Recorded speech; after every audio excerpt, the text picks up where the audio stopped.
하박국 3장 18절 한 절 말씀이 되겠습니다. 믿음은 있는데 기쁨은 없다. 그러한 초점의 말씀이 되겠습니다. 나는 여호와로 말미암아 즐거워하며 나의 구원의 하나님으로 말미암아 기뻐하리로다. 아멘. 자, 우리 그리스도인이라고 하는 것을 여러분들이 생각하면서 이 삶의 가치, 그리스도인됨의 삶의 가치가 우선 어디에 있을까? 이런 생각을 좀 해봤으면 좋겠습니다. 우리 그리스도인의 삶의 가장 원초적인 것은 기쁨이라 이렇게 해야 합니다. 우리 성경을 보면 기뻐하라라는 하나님의 그 말씀이 우리에게 굉장히 많이 들려주고 있어요. 야고보서의 시작을 보면 인사말과 더불어 2절에 이렇게 말씀하고 있지요. 너희가 여러 가지 시험을 당하거든 온전히 기쁘게 여기라. 시험이라고 하는 삶의 그 현실 속에서 있게 될 우리의 그 자세는 기쁨밖에 없다.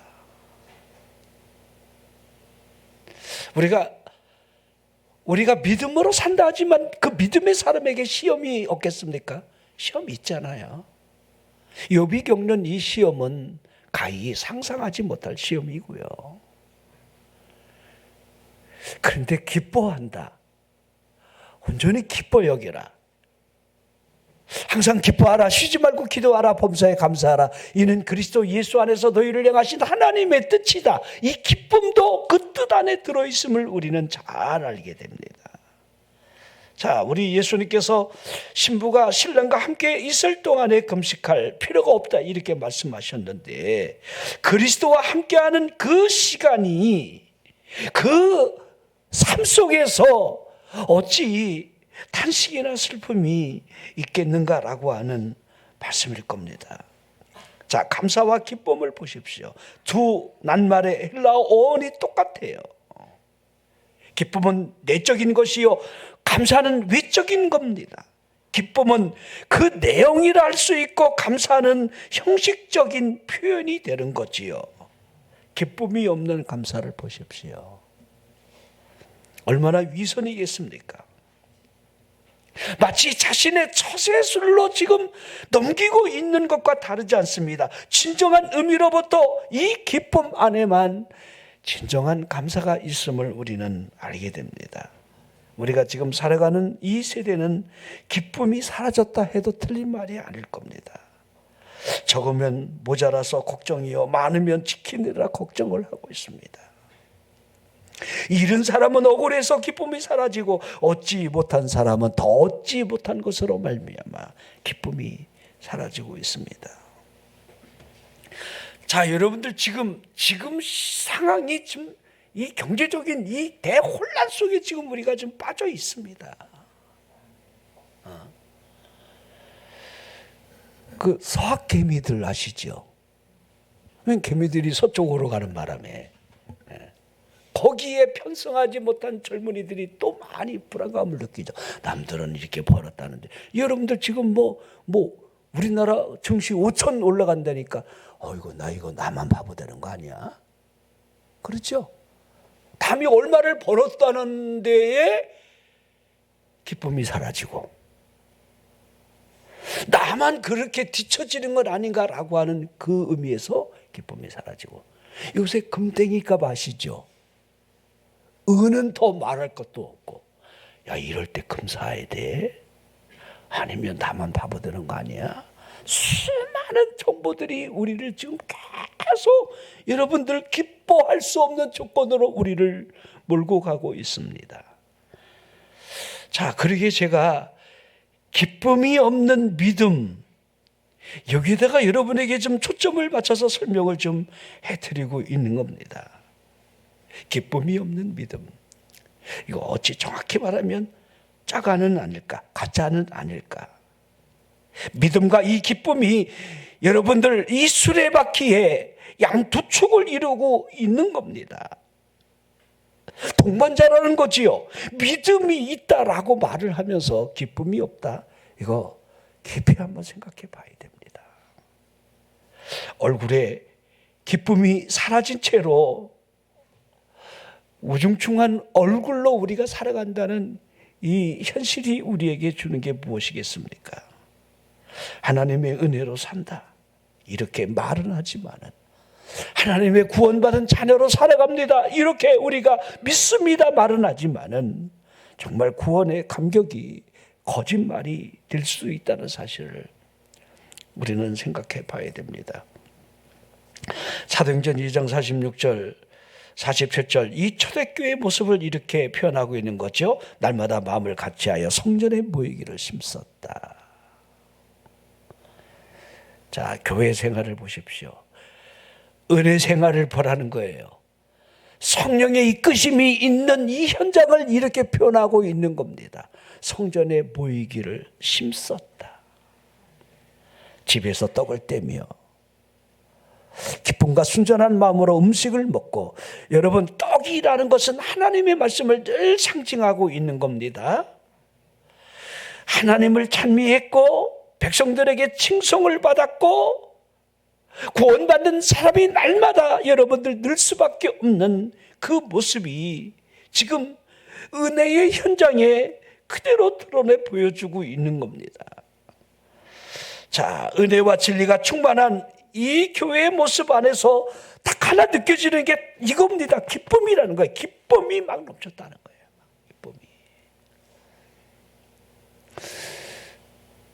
우리 교회 여러분들 기쁨이 넘치기를 원합니다.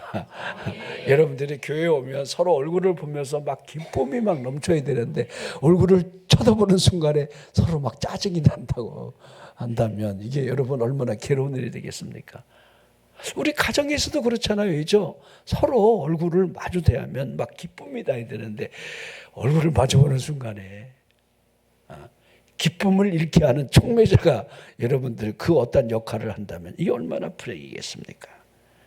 자, 우리 갈라디아 5장 22절 23절 육체의 소욕, 성령의 소욕, 육체가 주는 열매, 성령이 주는 열매를 쭉 이렇게 갈라서 설명을 하고 있습니다. 자, 여기 안에 기쁨이 들어있는 거지요. 사랑, 실학, 화평.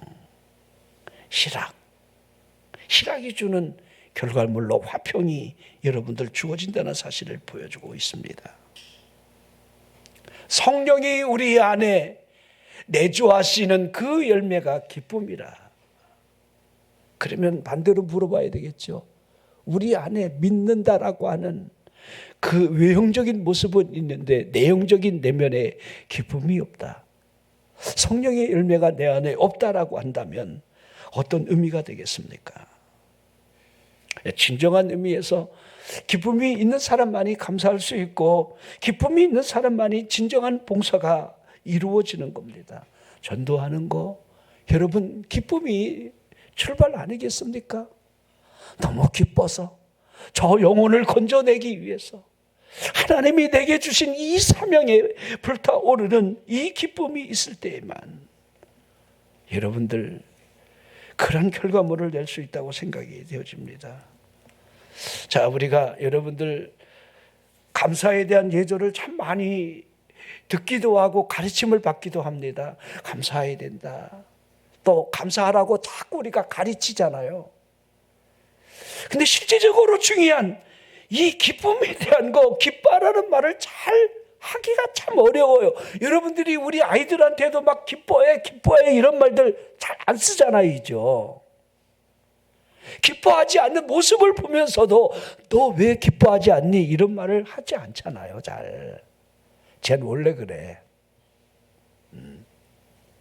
쟨 지 애비 닮아서 그래. 뭐 우리가 여러분들 흔히 이렇게 여러분들 포장을 하고 많은 일들이 너무도 많습니다. 자, 감사하라는 이 권고는 우리가 듣게 되는데 기뻐해야 할 그 진리에 대해서 우리가 여러분들 강조하지 않을 때가 너무도 많습니다. 이 웃음을 보십시오. 이 웃음 안에 순 웃음도 있고 억지 웃음도 있고 파렴치한 웃음도 있습니다. 비웃음은 바랄 것도 없겠지요. 자, 마음속으로부터 나오는 이 기쁨, 진정한 웃음, 기쁨으로 말미암아 표현되는 이 외적인 이 웃음, 여러분은 언제 웃고 있습니까? 언제, 쉽게 말하면 언제 여러분을 기쁘게 하고 있습니까? 기쁨에는 다양한 이유가 있을 겁니다. 뭔가 이 욕구 충족으로 오는 이 기쁨은 당연한 기쁨이 되겠지요. 뭔가 내가 얻은 것이 있을 때, 이룬 것이 있을 때에, 자, 소원한 바가 여러분들 이루어졌을 때에 오는 순간적인 이 기쁨들이 우리에게 날마다 있는 거 사실입니다. 아싸, 아싸, 막 이런 거 있잖아요. 그죠? 아, 해냈어, 아싸. 올해 잘 됐어. 막 이런 거 있잖아요. 또 하나는 여러분들 깨닫는 이 기쁨도 있습니다. 깨달음의 기쁨. 뭐 이걸 고상하게 철학적인 기쁨, 지성적인 기쁨 이렇게 말할 수도 있겠는데요. 자, 손실을 봤음에도 불구하고 더 큰 손실이 이어지지 않았다는 사실을 깨달음으로부터 오는 기쁨이에요. 자, 우리가 여러분 교통사고 만날 수도 있는데 그 교통사고 가운데 하나님이 그래도 여기까지 막아주셨구나. 뭐 이런 것들 우리가 대려 여러분 생각을 많이 할 때가 많습니다. 우리 성경 주석학자가 되는 이 매튜얼 이 박사가요, 어느 날 지갑을 송두리째로 도둑을 맞았는데 도둑을 맞고 난 이후에 가만히 곰곰이 생각해 보니까 지금까지 살아오면서 수많은 날들이 도둑질을 당했을 수도 있었는데 오늘 처음 도둑을 맞았다는 사실에 감사를 했다는 거예요. 지갑은 잃어버렸는데 자신의 생명은 지금 잃어버리지 않았습니다. 어찌 보면 그 작은 지갑을 잃어버렸기에 자신에게 있는 큰 것은 잃지 않았다는 사실을 기억해낸 거예요. 또한 자신이 도둑놈이 아니라는 사실에 감사를 했고요. 자, 이게 많은 것들을 우리에게 생각을 하게 하는 거지요. 조금만 여러분 반대로 생각하면 더 깊은 감사가 있고 기쁨이 있을 수 있는 일들이 우리에게 많이 있다는 거예요. 조금만 생각을 바꾸면 돼요. 조금만. 근데 이게 잘못 생각을 하니까 불평이 되고, 그렇죠. 기쁨을 잃게 만드는 촉매제가 되는 거지요. 우리 그리스도인의 이 감사를 보십시오. 그리스도인이라고 한다면 여러분들 이 감사의 의식이 어떤 감사가 되어야 하는가? 물론 여러분들 추수에 대한 감사, 출세로 인한 감사, 건강을 주심에 대한 감사, 여러 가지 여러분들 감사 이유는 다 동일합니다. 다. 그런데 그리스도인으로서 진짜 하나님 앞에 우리가 감사할 그 감사가 무엇일까? 여러분 무엇이라고 생각을 하십니까? 자, 우리가 하나님 앞에 구원받았다, 이 인식들을 자꾸 우리가 놓치고 살 때가 많아요. 구원받았다. 난 구원받은 하나님의 자녀다. 이것이 우리 믿음의 여러분들 가장 큰 뿌리가 되는 거지요. 이 출발은 어디에서 오는 거지요? 사죄의 은총. 예수 그리스도로 말미암아 제 사함을 받았다라고 하는 이 사죄의 은총이 있는 사람만이 깊은 여러분 감사와 기쁨이 여러분들 있게 되는 겁니다. 다른 이 세상의 모든 것들은요 변해요. 오래가지 않아요. 그러나 그리스도인으로서 내가 구원받은 이 기쁨이나 사죄의 은총에 대한 이 감사는 변하지가 않는 겁니다. 오늘 이런 의미에서 하박국 선지자의 이 본문의 말씀을 여러분들이 생각을 해봤으면 좋겠습니다. 자, 하박국 2장 4절에 보면 보라, 그의 마음은 교만하며 그 속에서 정직하지 못하나 의인은 그의 믿음으로 말미암아 살리라. 의인은 그의 믿음으로 말미암아 살 것임을 고백하고 있는 거지요. 자, 하박국 선지자가 처한 이성적인 어떤 모든 비판들을 다 여러분 짓누르고 있는 거지요. 인간적인 번민이나 이 고통을 다 억제를 하면서 오늘 자신에게 있는 그 믿음으로 산다는 이 고백을 지금 하고 있는 겁니다. 하나님 앞에서 지금 현실을 보는 게 아니에요.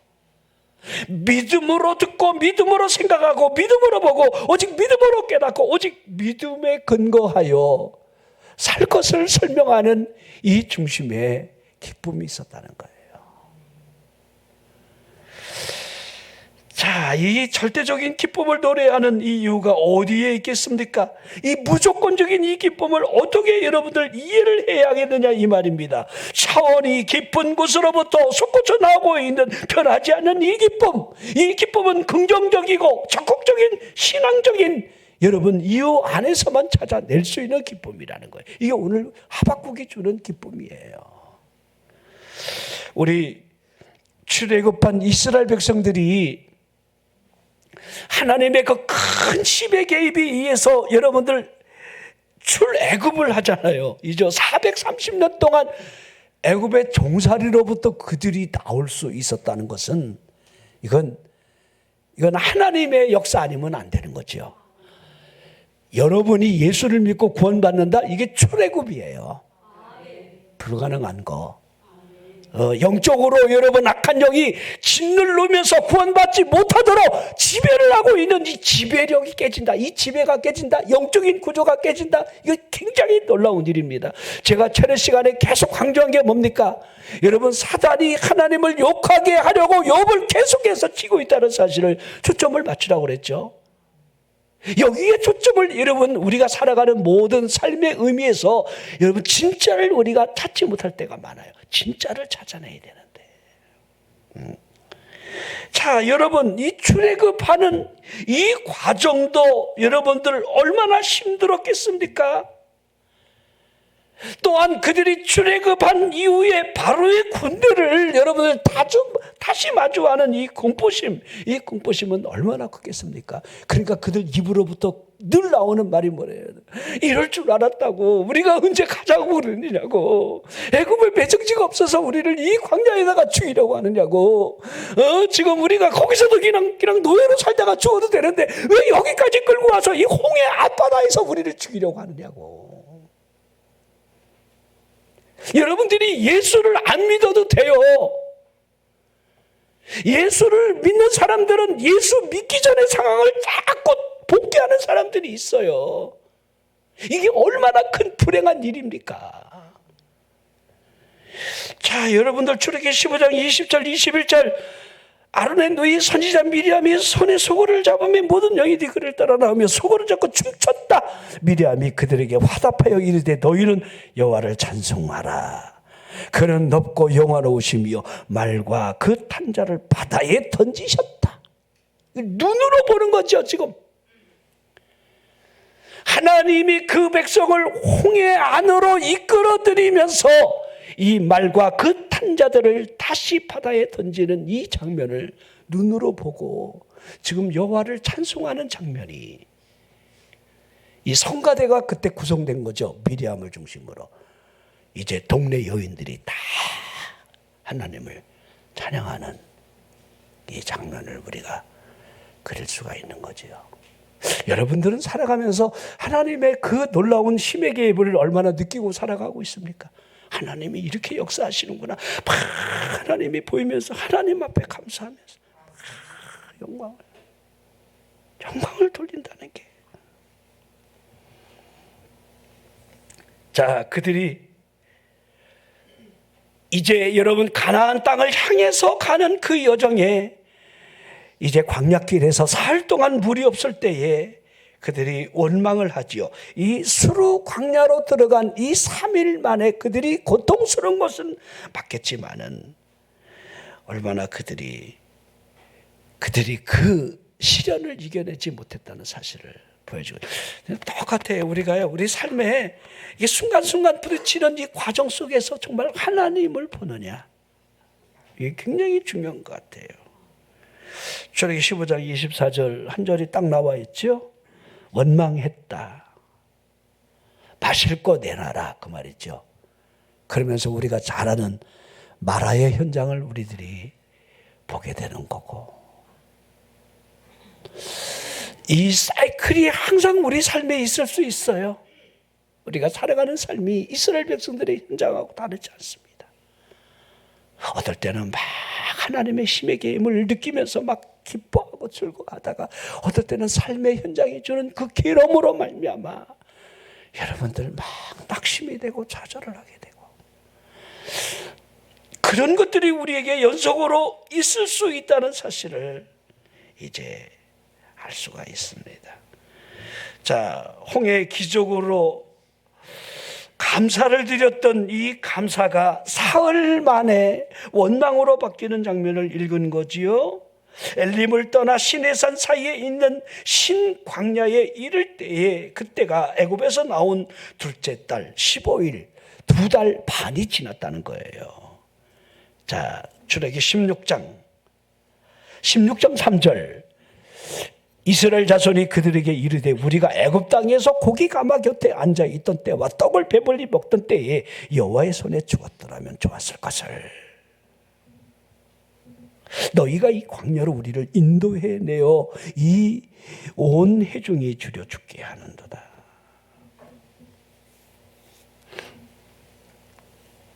자, 하늘에서는 만나가 시작됐습니다.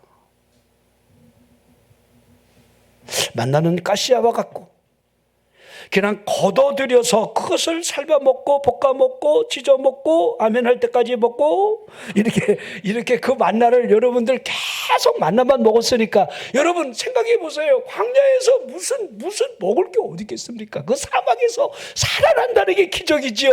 그 사막의 그 뜨거운 그 열기를 구름 기둥이 그 백성을 덮고 있고, 그 추위를 하나님의 불기둥이 200만 명의 여러분들 그 백성을 이끌어 가는데, 아침에 이슬같이 내리는 이 만나를 여러분 걷어들여서 먹을 수 있는 하나님의 충분한 은혜가 있음에도 불구하고 우리 인간은 여러분 만나 말고도 옛것, 애굽에서 먹던 부추, 파, 마늘, 오이, 우리 한국 사람 말하면 김치.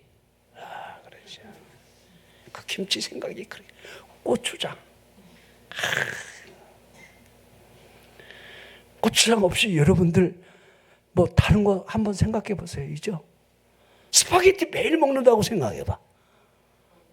얼마나 힘들겠어요. 이죠? 차라리 수제비가 낫지. 근데 광야에서 수제비? 이게 여러분 얼마나 여러분들 엄마랐습니까? 그러니까 막 그 생각이 간절한 거예요. 그 생각이 막. 자, 물이 없다고 원망했고, 이젠 만나가 너무, 성경에 보니까요, 이게 너무 허접한 식물이라 이렇게 이스라엘 백성들이 표현하고 있습니다. 저는 그 단어를 읽으면서 너무 가슴이 벅벅해지더라고요. 하나님이 지금 생명을 위해서 한번 우리는 먹고 싶은 음식 아닙니까? 하나님이 하늘에서 이슬처럼 내리는 그 천상의 열매, 천사들도 먹지 않았던 그 음식을 우리 그 인간에게 주고 있는데 이걸 허접한 거라고 생각합니다. 난 우리 믿는다 하면서 하나님이 주신 그 은혜를 허접한 은혜 이렇게 안 했으면 좋겠어요. 우리가 구원받은 게 하나님의 아들이 이 땅에 여러분 오신다는 게, 하나님의 아들이 화목제물로 여러분 십자가 위에서 피를 대성물이 된다는 이 사실이 어찌 여러분 허접한 일이 되겠습니까? 우리가 이것을 믿음으로 말미암아 구원을 얻은 이 영생과의 관계가 어찌 허접한 길이겠습니까? 예수 그리스도를 통하지 않는 하나님 앞에 갈 수 없는 길임을 본인 스스로가 그렇게 이 길을 따라 오시는 그 길이 여러분들 어찌 우리에게 힘겹고 어려운 길이라 이렇게 말을 해야만 하겠습니까? 이스라엘 백성들이 구원받는 이 과정은요, 우리 그리스도인들이 구원받는 삶의 여정하고 결코 다르지가 않아요. 여기서 이 원리를 하나하나 찾아내야 합니다. 우리가 감사하는 사람이 되는 건가, 아니면 원망하는 사람으로 살아가는 건가? 우리가 어떤 상황을 만나도 하나님 앞에 기뻐하며 살 수 있는가? 오늘 이 본문 안에서도 여러분들 같이 우리에게 이거를 설명을 해주고 있습니다. 자, 우리 어린아이들 가만히 보면요, 자신이 갖고 있는 이 장난감이나 이것들이 여러분 결코 부족한 게 아니에요. 근데 다른 거 가지고 싶으면 거기에 꽂혀 있죠. 막 환장하지요. 우리 온유가 이제 중학교 이제 3학년 올라가는데도 이제 몸무게를 좀 줄이려고, 그래 할아버지 몸무게를 빼라. 그럼 몸무게를 이렇게 빼면 할아버지 닌텐도 2를 사달라는 거야. 그래 알았다. 2가 문제냐. 우리 원장이 캐나다 갈 때 그 혼자 있는 게 그냥 안쓰러워서 그 얼마나 혼자 사랑을 받았습니까? 그거 닌텐도 그거를 사주면서 게임기잖아요. 그게 그때는 너무 좋아갖고 나한테 그 어린 거에 그러더라고요. 평생 할아버지한테 잘하겠다는 거야. 난 그 약속을 받은 사람이에요. 그래서 지금도 그 얘기를 꺼내. 네가 그 얘기한 거 맞지? 그랬더니 일단 맞긴 맞대. 일단은 맞아. 그때 그 기쁨. 보십시오. 아무리 닌텐도가 좋아도 닌텐도보다 더 좋은 것이 내 안에 꽂혀 있으면요, 이거 닌텐도 아무 의미가 없는 거예요. 다른 닌텐도. 여러분 차도 마찬가지야. 차가 없을 때 있잖아요. 아반떼도 좋아요. 아반떼로 가면 안 된다. 티코브 없어졌죠? 요새 작은 차 자꾸 이렇게 폄하면 안 돼갖고 카니발로 하겠습니다. 제가 카니발을 타고 있으니까. 카니발이 얼마나 좋습니까? 근데 다른 사람이 링컨 타는 거 보면요, 링컨이 좋아. 알아요? 일단 차 소리가 여러분 이게 소음이 안 들려. 아주 막 엔진이 켜 있는지 아니 조용한 게. 그리고 또 좀 안전해요. 애지간하면 잘 안 죽어. 180km 밟으면 죽겠지만 그만큼 안정성을 보장할 만한 그 차체 외벽이 여러분 두께가 다릅니다. 근데 안 타봤으니까 모르지만 여러분들 우리가 자꾸 이 자동차 여러분들 비유해서 죄송하지만 더 좋은 거 타고 싶은 거는 여러분 인간의 욕구 본능이에요. 당연한 거예요. 자, 원리가 똑같지요. 원망하는 원리가 이와 똑같습니다. 그럼 감사하는 원리가 다르겠습니까? 아니라는 거예요. 감사할 수 있는 사람은 가진 것에 대한 이 생각이 남다르다는 거예요. 물론 없는 것이 많은 것이 사실입니다. 하지만 지금 가지고 있는 것에 대한 감사가 우선이어야 한다는 거예요. 우리가 여러분 못 이룬 소원이 얼마나 많습니까? 하지만 분에 넘치는 그 많은 것들을 우리가 얻은 것 또한 있다는 것을 생각한다는 거예요. 잃은 것보다는 찾은 것을 생각하고 얻은 것보다는 얻은 것에 대한 그것에 대하여 생각하고 이룬 것보다는 이루어가고 있는 이 과정을 내다보며 기뻐한다는 겁니다. 자, 우리 예수님이 사마리아와 갈릴리 사이로 지나가시면서 예루살렘으로 올라가시는데 나병 자 10명이 우리 그 언덕길을 따라오며 우리 예수님 앞에 우리를 불쌍히 여겨달라 소리를 지르게 됩니다. 또한 17장 14절 우리 예수님의 응답이 너무 간단하지요. 자, 제사장들에게 너희 몸을 보이라는 겁니다. 그러니까 이 10명의 문둥병자들이 단체를 이뤄가며 예수 그리스도의 소문을 들었지만 용기가 없으니까 가까이 나가지는 못하고 마주 우리 예수님을 이 항호를 하며 길거리를 대치하며 소리를 지르는데 우리 예수님이 제사장에 가서 너희 몸을 보이라. 그래서 제사장의 몸을 보이러 가는 도중에 자신의 몸이 다 나았다는 사실을 아는 거죠. 우리가 너무도 잘 아는 말씀이잖아요. 그때 단 한 명만이, 그것도 사마리아 사람만이, 사마리아 문둥병자 하나만이 예수님 앞에 되돌아와 이제는 나았으니까 당당하게 예수님 앞에 나와 무릎을 꿇은 거죠. 감사하다고. 그때 우리 예수님이 17절에 보면 이렇게 딱 설명하고 있죠. 10사람이 다 깨끗함을 받지 아니하였느냐? 그 아버는 어디 있느냐? 지금 그러는 거예요. 우리 주님은 알고 있는 겁니다. 그분의 무한한 능력으로 얼마든지 하실 수 있다는 사실을 보여주면서 그 앞을 뒤으로 찾고 있습니다.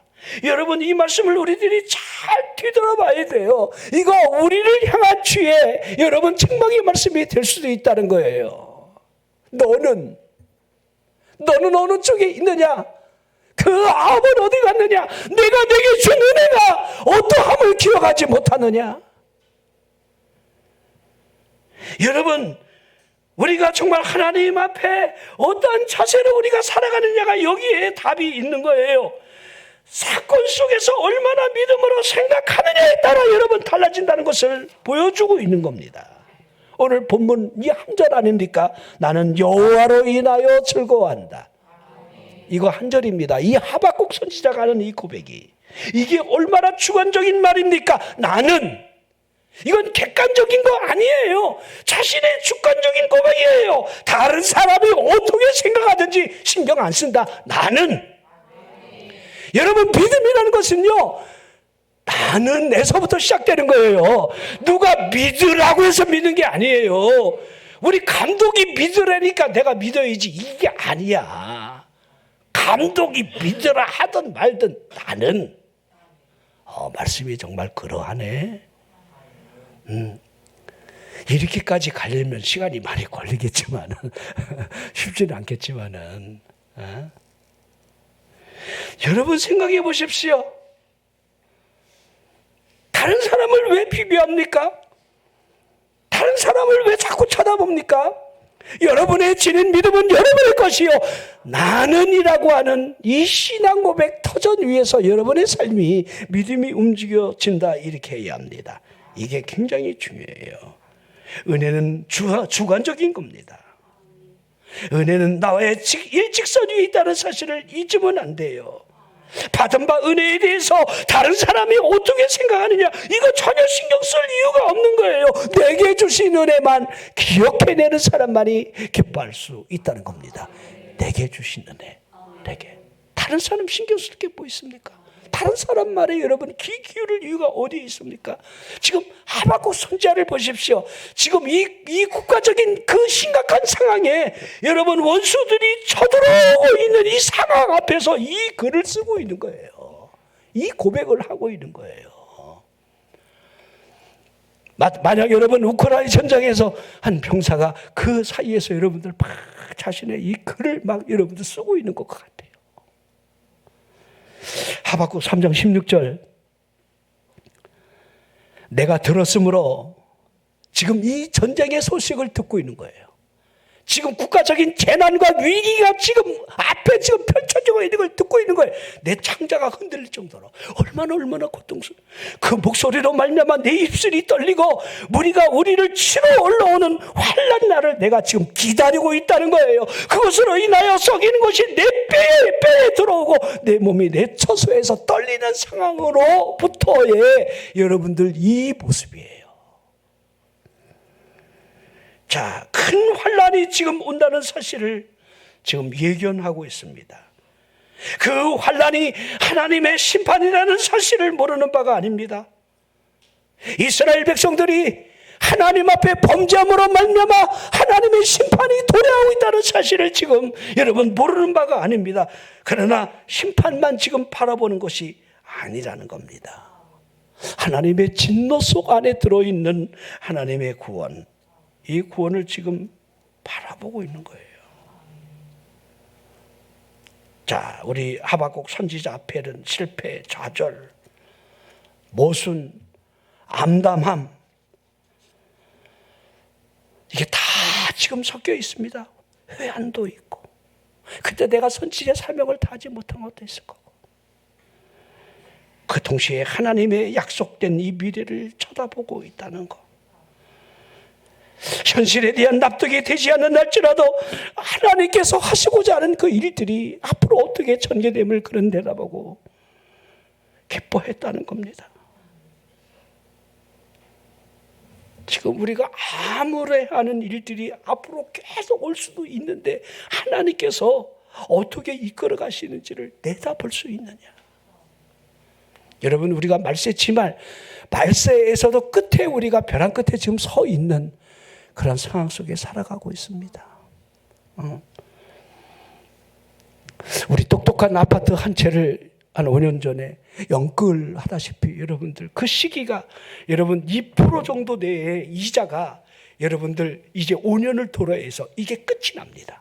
근데 지금 상황은 어떻습니까? 정확하게 그 시한 폭탄이 터지듯이 지금 6%, 7% 올라가면 지금 젊은 이 부부가 여러분들 힘을 합쳐서 빚을 여러분 아무리 애를 쓰고 갚는다 할지라도 100만 원 갚던 거하고 300만 원 갚는 거 400만 원 이자가 된다는 이건 폭탄입니다.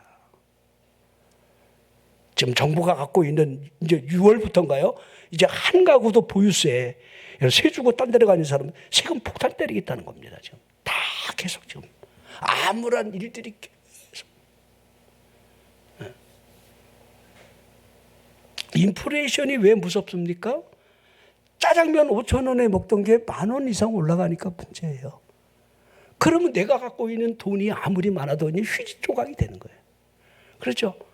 칼국수 어디 가서 하나 먹으려는데 12,000원이야. 이거 5,000원도 안 되는 밀가루값 오르지 기름값 오르지. 일본 상황은 굉장히 지금 여러분 심각합니다. 일본도. 그러니까 엔화가 절하되면서 여러분 우리 원화하고 달러하고 어떻게 국제 질서가 연관돼서 올라가는지. 지금 중국의 여러분들 뭐 군부의 쿠데타라든지 대만과의 전쟁 그리고 한반도의 위협 지금 이 북쪽에서 여러분 소련 우크라이나 여러분 러시아의 전쟁 그다음에 여러분 미국이 왜 그린란드를 차지하려고 하는지 미국도 굉장히 지금 트럼프가 머리가 아픈 거예요. 미국도 어려워요.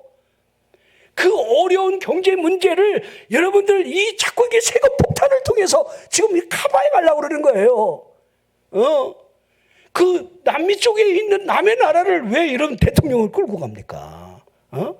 물론 명분은 여러분 마약입니다. 이 마약 때문에 우리 자국민이 많이 죽어가니까. 그러나 문제는 석유입니다. 그린란드에 여러분 석유가 얼마나 많은지 아십니까? 지금 미국의 항공모함이 여러분 이란 그 앞바다까지 들어가 있습니다. 언제 치는지 몰라요. 이란. 세계 매장량 1위가 여러분 베네수엘라.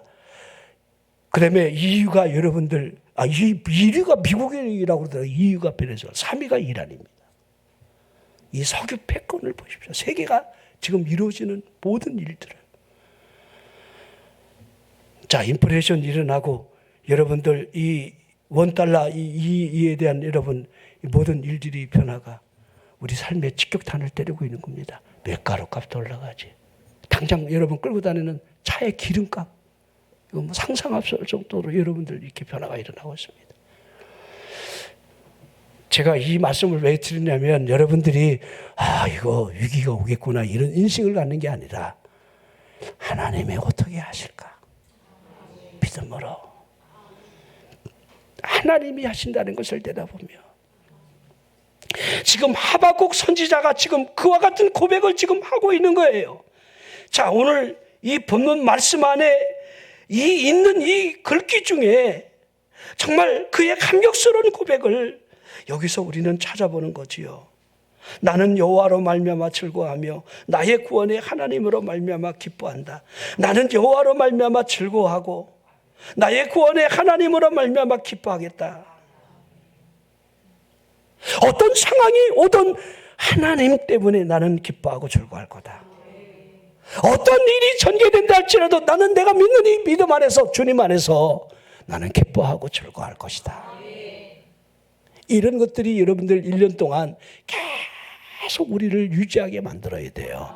이래서 힘들고 저래서 힘들고 내 마음에 안 든다고 힘들고 환경이 이러하다고 힘들고 그것이 아니라 오로지 내 눈이 하늘을 열고 하나님으로 인하여 내가 믿는 주님으로 인하여 나는 즐거워하고 나는 기뻐할 것이다. 하박국 3장 17절 보십시오. 비록 무화과 나무가 무성하지 못하며 포도나무에 열매가 없으며 감람나무에 소출이 없으며 밭에 먹을 것이 없으며 우리의 양이 없으며 외양간에 소가 없다는 거예요. 없을지라도 이걸 요새 말로 바꿔볼까요? 나의 사업에 실패가 있고 육신은 병이 들어있고 가정의 안정은 깨어지고 남들이 나를 향하여 불쌍한 자가 되었다라고 말을 하면서 심지어 네 앞에 저주가 임했다라는 소리가 여러분들 멸시의 소리가 들린다 할지라도 그래도 나만은 여호와 때문에 즐거워하고 하나님으로 인하여 기뻐할 것이다. 우리 차례 때 욥에 대한 이야기가 여러분 1장 결정타지어있죠. 그럼에도 불구하고 말로라도 하나님을 원망하지 아니하고 하나님 앞에 엎드려 여러분들 제사를 드리는 이 욥의 모습이 그대로 보여주고 있습니다. 여러분은 내가 받은 은혜가 있습니까? 여러분이 믿는 믿음의 눈은 어디까지 열려져 있습니까? 믿는다 말은 하지만은 진짜 여러분의 실체적인 믿음은 어디라고 생각이 되어집니까? 자, 정말 우리에게 올해 정말 감사할 조건, 기뻐할 일들이 올해 우리에게 과연 얼마나 여러분 펼쳐지겠습니까? 우리 운동하는 선수들은 내가 국가대표를 얼마나 지속하고 얼마나 메달을 많이 따고 이게 꿈일 텐데 이 꿈을 지키기 위해서 얼마나 힘겨운 일을 해야 합니까? 남들이 알지 못하는 피나는 노력을 해야 합니다. 우리 축구 얘기해서 죄송합니다. 우리 23세 지금 아시안컵인가 거기 가서 4위 했더라고요. 이제 베트남한테도 여러분 승부차기로 져갖고 4위가 됐더라고요. 그래서 저는요 차는 거 보고 아예 안 봐서 기대를 안 했어요. 벌써 이 폼이 틀리더라고. 운동하는 우리 주한이도 왔지만 저기 국가대표도 왔지만 이게 여러분들 운동하는 선수로 딱 잡아보면 알아. 얘가 금메달인지 은메달인지 똥메달인지 딱 잡아. 우리 감독님도 눈에 딱 보면 제가 이게 킹이다.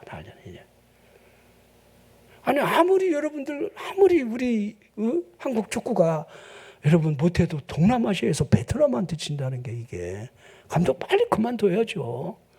근데 감독은 다른 소리를 하고 있어요. 지금 발전해 가고 있는 과정이래. 그래서 내가 이거 참 믿으면 참 좋은 것 같긴 한데 그렇게 믿어주면 참 좋을 텐데 계속 발전하고 있는 과정이다.